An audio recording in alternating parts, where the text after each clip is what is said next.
السلام عليكم ورحمة الله وبركاته. رب اشرح لي صدري ويسر لي أمري واحلل عقدة من لساني يفقه قولي. اللہ سبحانہ وتعالیٰ آپ سب کو ایمان، تقوی اور صحت کی بہترین حالتوں میں رکھیں، آمین۔ آج سے انشاءاللہ ہم تجوید سیکھنے کا سفر شروع کرنے جا رہے ہیں۔ اس سفر میں ہم جن کتب سے فائدہ اٹھائیں گے وہ یہ دو کتب ہوں گی، التجوید المصور اور احکام تجوید القرآن، احکام تجوید القرآن۔ ان سے ہم زیادہ تر لرننگ کریں گے اور یہ بہت مشہور کتابیں ہیں، اتھینٹک کتابیں ہیں الحمدللہ۔ ہم روزانہ کی بنیاد پر ایک ایک اصول کو سیکھیں گے اور اس کو اپلائی کریں گے قرآن پر۔ اس طرح سے ہم سٹیپ بائی سٹیپ تجوید کو سیکھتے جائیں گے۔ تجوید سیکھنے کے لیے سب سے پہلے جس چیز کو سیکھنا اور جس چیز کے لیے خالص کرنا خود کو ضروری ہے وہ ہے اللہ سبحانہ وتعالیٰ کے لیے خود کو خالص کرنا، اپنی نیتوں کو خالص کرنا۔ نیت کا خلوص اللہ سبحانہ وتعالیٰ کے ہاں بہت اہمیت کا حامل ہے اور اس کو اللہ سبحانہ وتعالیٰ کی طرف سے بہت اہمیت حاصل ہے، اور اس کی خصوصی تاکید بھی بار بار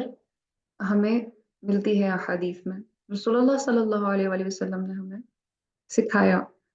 جیسے کہ اس حدیث میں بھی یہاں پر مینشن ہے، عن ابی ہریرہ رضی اللہ عنہ قال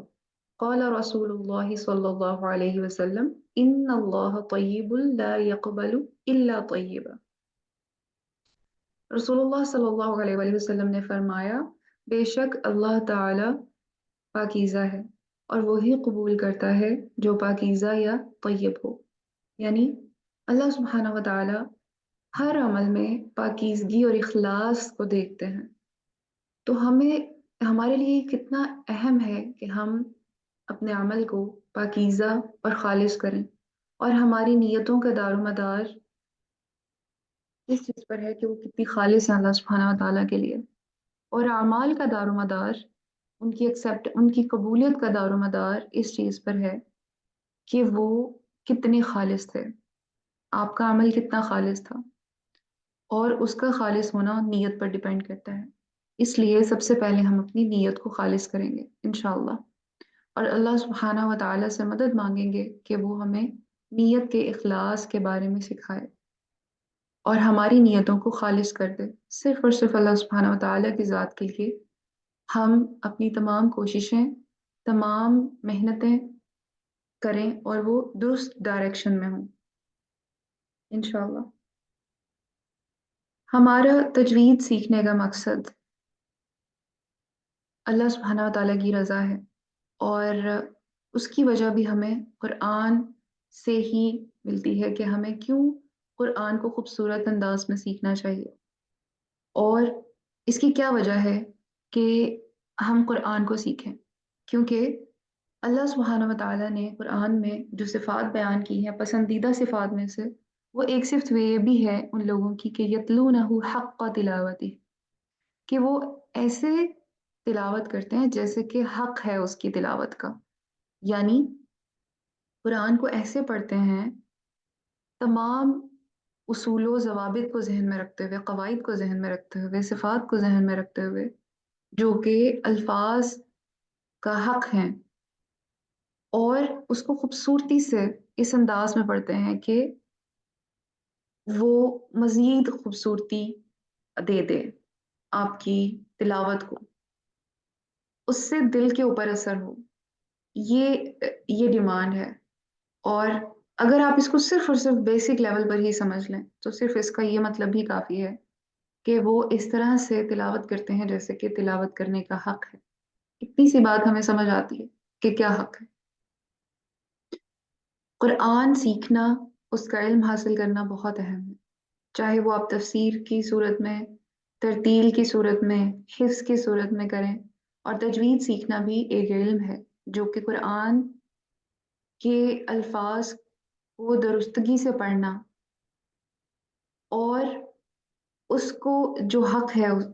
حروف کا وہ ان کو دینا، یہ سیکھنا بھی بہت ضروری ہے۔ اللہ سبحانہ و تعالیٰ نے سورۃ یونس کی آیت نازل کی اور یہ بتایا کہ قرآنی تعلیم کس قدر اہم ہے اور قابل عزت ہے۔ ہم بہت سے علوم حاصل کرتے ہیں جن کو ہم بہت قابل عزت سمجھتے ہیں اور سمجھتے ہیں کہ یہ اس وقت پہ سب سے زیادہ ڈیمانڈنگ علوم ہیں جو ہم سیکھ رہے ہیں، لیکن اللہ سبحانہ و تعالیٰ نے سب سے زیادہ قابل عزت کسی اور چیز کو کہا ہے اور وہ ہے قرآن، اور یہ چیز ہمیں بتا دی کہ کہو اللہ کے فضل اور اس کی رحمت سے ہے کہ لازم ہے کہ وہ خوش ہوں۔ یہ قرآن ان سب سے بہتر ہے جو کچھ بھی وہ جمع کرتے ہیں، جو کچھ بھی وہ جمع کرتے ہیں۔ تو ہم کیا کیا کچھ جمع کرتے ہیں؟ مال و دولت بھی ہو سکتی ہے، علوم بھی ہو سکتے ہیں، اور بھی بہت کچھ۔ اپنا جائزہ لے کے دیکھیں، اللہ سبحانہ و تعالیٰ نے کتنی قیمتی چیزیں پیدا کی ہیں اس دنیا میں جہاں ہم بستے ہیں، لیکن اللہ سبحانہ و تعالیٰ نے سب سے قیمتی قرآن کے علم کو کہا ہے کہ ان کو خوش ہونا چاہیے جو اس چیز کو کلیکٹ کر رہے ہیں، جو اس علم کو کلیکٹ کر رہے ہیں، وہ باقی سب سے زیادہ اہم کام کر رہے ہیں۔ اللہ سبحانہ و تعالیٰ ہمیں ان میں شامل کر دے۔ پھر ایک اہم چیز جو تجوید سیکھنے والے اسٹوڈنٹس کے لیے بہت مشقت کا باعث ہوتی ہے کہ ان کے ذہن میں یہ بات رہتی ہے کہ ہم نے جیسا سیکھ لیا پہلے اس سے ہم مختلف اب نہیں پڑھ سکتے، کیونکہ ہم نے بچپن میں ایسے ہی سیکھا، ہمیں یوں ہی سکھایا گیا، اور اتنے عرصہ بیتنے کے بعد ہم ابھی تک ویسے ہی پڑھ رہے ہیں۔ اب یہ پختہ ہو چکا ہے، اب یہ نہیں بدل سکتا۔ یہ ایک ایسی سوچ ہے جو کہ بالکل غلط ہے، یہ حقیقت پہ مبنی نہیں ہے۔ اللہ سبحانہ و تعالیٰ نے انسان کو ایسے ہی پیدا کیا ہے کہ وہ جب کچھ سیکھنا چاہتا ہے تو وہ اللہ سبحانہ و تعالیٰ کی مدد سے سیکھ جاتا ہے۔ اور قرآن سیکھنے کے معاملے میں، اسپیشلی تجوید سیکھنے کے معاملے میں ہم دیکھیں تو اتنی خوشخبریاں اللہ سبحانہ و تعالیٰ کی طرف سے ہمارے پاس موجود ہیں جو کہ ہمارے لیے بہت بڑی موٹیویشن بنتی ہیں کہ ہم قرآن کو بہتر طریقے سے پڑھنا سیکھیں اور اس کے لیے تھوڑی سی اپنی کوشش کریں تاکہ ہم اس انداز میں پڑھ سکیں جو اللہ کو پسند ہے۔ جیسے کہ رسول اللہ صلی اللہ علیہ وسلم نے فرمایا،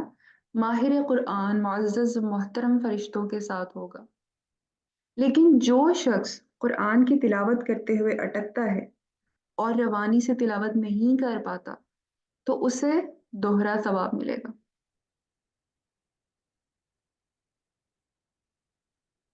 ایک چیز جو ماہر قرآن کے بارے میں کہی گئی ہے وہ یہ ہے کہ وہ معزز اور محترم فرشتوں کے ساتھ ہوگا۔ اتنا بڑا مقام ہے ماہر قرآن کا، لیکن ابھی ہم ماہر نہیں ہیں تو اب ہم کیا کریں؟ تو آگے اللہ سبحانہ و تعالیٰ نے یہی بتایا کہ جو شخص قرآن کی تلاوت کرتے ہوئے اٹکتا ہے اور روانی سے تلاوت نہیں کر پاتا اسے اس سے دوہرا ثواب ملے گا۔ کتنی بڑی خوشخبری ہے، کتنی بڑی موٹیویشن ہے ہمارے لیے کہ ہم اس کو شروع کریں الحمدللہ، اور اپنا وقت لگائیں۔ ابھی رمضان ہم سے بہت قریب ہے اور رمضان قرآن کا مہینہ ہے، اس میں نیک اعمال کا اجر کئی گنا کر کے بڑھا دیا جاتا ہے، تو کیوں نہ ہم یہ نیک عمل کریں جو اللہ سبحانہ و تعالیٰ کے ہاں ان تمام اعمال سے بہتر ہے جو لوگ جمع کرتے ہیں۔ قرآن کو سیکھنا، قرآن کے ساتھ وقت بتانا، قرآن کو زیادہ سے زیادہ تلاوت کرنا، اس کی تفسیر سیکھیں، اس کی تجوید سیکھیں۔ تمام علوم اہم ہیں اور تجوید کے اوپر کام کرنا اس لیے اہم ہے کیونکہ قرآن کو پڑھنا بہت بڑی عبادت ہے۔ تو جب ہم پڑھتے ہیں اس کو درست پڑھنا عبادت ہے۔ درست، آپ کی اگر نیت خالص ہے اور آپ اس کو کوشش کرتے ہوئے کہیں غلطی کر رہے ہیں تو وہ اللہ سبحانہ تعالیٰ کی طرف سے معاف ہے، لیکن کسی غلطی کو کنسسٹنٹلی کرتے جانا، اس کے اوپر ثابت قدم رہنا کہ ہم اس کو نہیں بدل سکتے، یہ بہت بڑی غلطی ہے اور یقیناً اس کی پکڑ بھی بڑی ہے۔ تو انشاءاللہ ہمیں اس مائنڈ سیٹ کو ضرور چینج کرنا ہوگا جو ہمیں اس چیز کے اوپر لے کر آتا ہے کہ نہیں، ہم قرآن کو امپروو نہیں کر سکتے کیونکہ ہم پہلے سے ہی ایسا ہی پڑھتے آئے ہیں۔ پھر ایک اور خوبصورت بات جو کہ رسول اللہ صلی اللہ علیہ وآلہ وسلم نے ہمیں بتائی، انس بن مالک رضی اللہ عنہ سے روایت ہے کہ رسول اللہ صلی اللہ علیہ وسلم نے فرمایا، بے شک اللہ تعالیٰ کے اپنے کچھ اہل ہیں۔ انہوں نے پوچھا، یا رسول اللہ وہ کون ہے؟ آپ صلی اللہ علیہ وسلم نے فرمایا، وہ اہل قرآن ہیں، اللہ کے اہل اور اس کے خاص لوگ ہیں، یعنی اللہ سبحانہ و تعالیٰ کے قریبی لوگ اہل قرآن ہیں۔ اور ہمیں بھی اس قرب کی کوشش کرنی ہوگی، اس کے لیے اپنی ایفرٹس کرنی ہوں گی، محنت کرنی ہوگی۔ اللہ سبحانہ و تعالیٰ ہمیں توفیق عطا فرمائے۔ اور یہ جاننا ہوگا کہ آخر تجوید ہے کیا۔ اگر کوئی نئے یعنی اس کا سفر ہی ابھی شروع ہوا ہے اور اس کے لیے یہ بالکل نئی چیز ہے، اس کے لیے یہ تجوید کا لفظ بھی نیا ہے، تو وہ نہیں جانتا تجوید کیا ہے۔ تو تجوید بیسیکلی کسی چیز کو خوبصورت اور بہتر انداز میں ادا کرنا ہے، کسی چیز کو بیوٹیفائی کرنا، اس کو بہتر بنانا، اس کو امپروو کرنا۔ اور اگر ہم اس کو قرآن کے ریفرنس سے اس کو تجوید کو دیکھیں تو اس کا مطلب یہ ہوگا کہ ایسا علم جس میں آپ قرآن یعنی عربک لیٹرز کے جو درست تلفظ ہیں اس کو جانیں کہ اس کو کیسے ادا کیا جاتا ہے، اور اس کے کون سے حرف کا کون سا مخرج ہے۔ یعنی ادائیگی کے لیے یہ ضروری ہے کہ آپ کو پتا ہو کہ آپ نے کون سے حرف کو کس طرح ادا کرنا ہے۔ اس کے علاوہ یہ کہ اس حرف کی کیا صفات ہیں۔ مثال کے طور پر اگر ہم صاد، سین یا ثا کی بات کرتے ہیں تو اگر میں الف سین کو ادا کرتی ہوں تو یہ اس کا مطلب ہے اس۔ اگر میں سین کی جگہ صاد لگاتی ہوں تو اگر میں اس کو بھی اس ہی بول دوں گی تو مجھے صاد لگانے کا کیا مقصد ہوا؟ سین تو پہلے ہی یہ آواز دے رہا تھا اور یہ مقصد پورا کر رہا تھا، تو مجھے یہاں صاد لگانے کی کیا ضرورت تھی؟ اگر میں وہاں پر ثا لگا دیتی ہوں اور میں اس کو اس ہی پڑھ دیتی ہوں تو اس ثا کا کیا مقصد ہوا؟ یہ تین الگ الگ حروف ہیں، ثا، صاد اور سین، اور یقیناً یہ مختلف مقام پر جب استعمال ہوتے ہیں تو اس کی وجہ سے معنی بھی بدلتا ہے، اور کوئی مقصد ہی ہے کہ ان کو ہمیں الگ الگ طریقے سے ادا کرنا ہے۔ آپ کو ایک نئے لرنر کو سین، ث، صاد ایک ہی طرح محسوس ہو سکتا ہے کہ یہ تو ایک ہی طرح بولے جائیں گے، لیکن ان میں کچھ باریکیاں ہیں جس کو ہم صفات کے ذریعے سے سمجھیں گے۔ صفات ہمیں بتائیں گی کہ آخر ایک ملتے جلتے گروپ آف ورڈز کو، یعنی کچھ ایسے حروف جو ملتے جلتے ہیں، ان کو ہم کس طرح سے مختلف انداز میں پڑھ سکتے ہیں۔ یہ بھی تجوید کا حصہ ہے، اور اس کے علاوہ اور بھی دیگر کئی رولز یا اصول جو کہ کلیکٹیولی قرآن کو، عربک کو سمجھنے کے لیے ہیلپ فل ہوتے ہیں، وہ بھی انشاءاللہ تجوید کا حصہ ہیں، وہ بھی ہم سیکھیں گے۔ اور ہم روز کی بنیاد پر، یعنی جب بھی آپ کے ساتھ لیکچر شیئر کیا جائے گا تو اس میں ایک کانسیپٹ کو لے کے چلیں گے، کوئی بھی ایک کانسیپٹ کو، بنڈل آف کانسیپٹس کو ساتھ نہیں لے کے چلیں گے تاکہ آپ کے لیے وہ برڈن نہ ہو، اور جو بھی اصول سیکھیں گے اسے قرآن پہ اپلائی کریں گے انشاءاللہ۔ اللہ سبحانہ و تعالی ہمیں ہمارے سفر میں ہمارا مددگار ہو اور ہمیں ان خاص لوگوں میں شامل کر لیں جن کے بارے میں ابھی ہم نے پڑھا کہ وہ اللہ والے اہل قرآن ہیں۔ اللہ سبحانہ و تعالی ہمیں تجوید سیکھنے کے بعد حفظ قرآن کے عظیم سفر کی بھی شروعات کی توفیق دیں، اور جو کچھ کوئی سیکھ رہے ہیں ان کی تکمیل کے لیے بھی اللہ سبحانہ و تعالیٰ ان کو فیسیلیٹیٹ کریں۔ اللہ سبحانہ و تعالیٰ ہمیں بڑے ٹارگیٹس